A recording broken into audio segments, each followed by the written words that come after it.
व्यवस्थित करत होते आणि देवाचे दर्शन घेतले आणि आपल्या कामाला सुरुवात केली.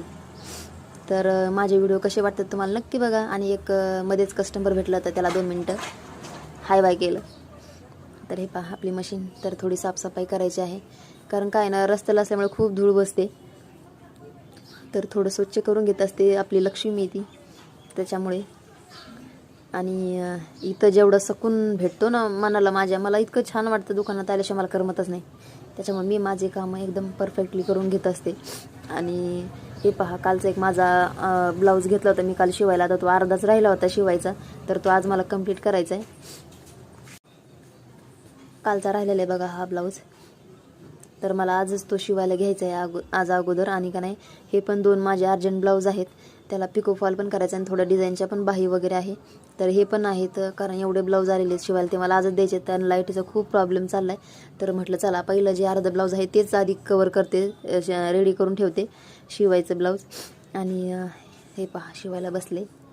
हे बघा आपलं बाहेरचं वातावरण एकदम फ्रेश आहे, आभाळ आलेलं आहे, पावसाचं वातावरण झालेलं आहे. तर हे पहा मी जेव्हा ब्लाऊज आपलं रेडी झाले, आता नॉड लावायचं चाललं आहे. कारण काय नॉड लावताना मी अगोदर दोन्ही साईडला गोळकण करून घेते, दोन्ही साईडला म्हणजे नॉट खालीवर लागली नाही पाहिजे त्याच्यासाठी.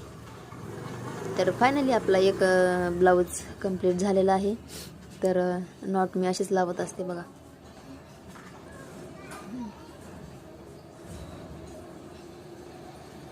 तर ब्लाऊज कंप्लीट झाला आहे आपला. आणि कटोरीचा ब्लाऊज होता हा एक कस्टमरचा. हे माझे खूप जुनं कस्टमर आहे. आणि त्याला एक म्हणजे हुक लावायचं बाकी आहे नाही का नाही. मग मी नंतर त्याला एक साडीला त्यांच्या फॉल पण लावायचा आहे. तर मला दुसरे ब्लाऊज आहेत काही अर्जंट, तर त्या साड्यासोबतच मी त्याला फॉल लावणार आहे. त्याच्यामुळे फक्त ब्लाऊज कवर केलेला आहे आपण, फक्त रेडी करून ठेवले. आणि ह्या 2 साड्यासोबतच मी त्या साडीला फॉल लावणार. आधी यांचे पेपर कटिंग मी काढून ठेवलेले आहे ब्लाऊज शिवण्यासाठी. तर रात्रीच पेपर कटिंग काढून ठेवली. तर आता फक्त मला अस्तर घेऊन कट करायचे आहेत ब्लाऊज. दोन्हीची पण मी पेपर कटिंग करून ठेवलेली आहे. म्हणजे किती त्याच्यामध्ये 4 ब्लाऊज आहेत.